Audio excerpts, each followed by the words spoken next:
বিগত দিনে আওয়ামী লীগ যেভাবে মামলাকে ব্যবহার করে, কোর্টকে ব্যবহার করে বিএনপি এবং সকল বিরোধী দলীয় রাজনৈতিক দলমতকে দমন পীড়ন করেছে, সেটি আবারও পুনরাবৃত্তি হোক, সেটা আমরা চাই না।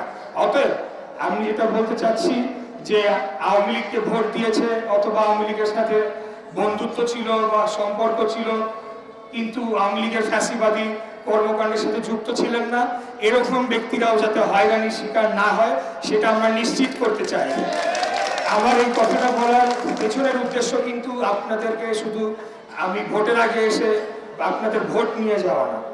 আপনারা জানেন যে খুব সুপরিকল্পিত ভাবে আওয়ামী লীগ দেশকে বিভাজিত করে রেখেছিল বিভিন্ন সময়, যেমন মুক্তিযুদ্ধের পক্ষের শক্তি, আবার তাদের মতের বিপক্ষে গেলে মহান মুক্তিযোদ্ধাদেরকেও তারা রাজাকার বানিয়েছে, পাকিস্তানের চর দেখেছে শহীদ প্রেসিডেন্ট জিয়াউর রহমান, যিনি স্বাধীনতার ঘোষণা দিয়েছিলেন।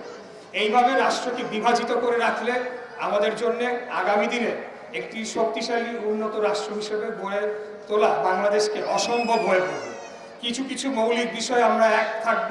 সারা বাংলাদেশের সকল জনগণ বাংলাদেশের জাতীয় স্বার্থ, বাংলাদেশের নিরাপত্তা, বাংলাদেশের গণতন্ত্র, জনগণের মৌলিক অধিকার, জনগণের বাক স্বাধীনতা, জনগণের ভোটের অধিকার, এই সকল বিষয়ে আমরা সকলে ঐক্যমত্য থাকব।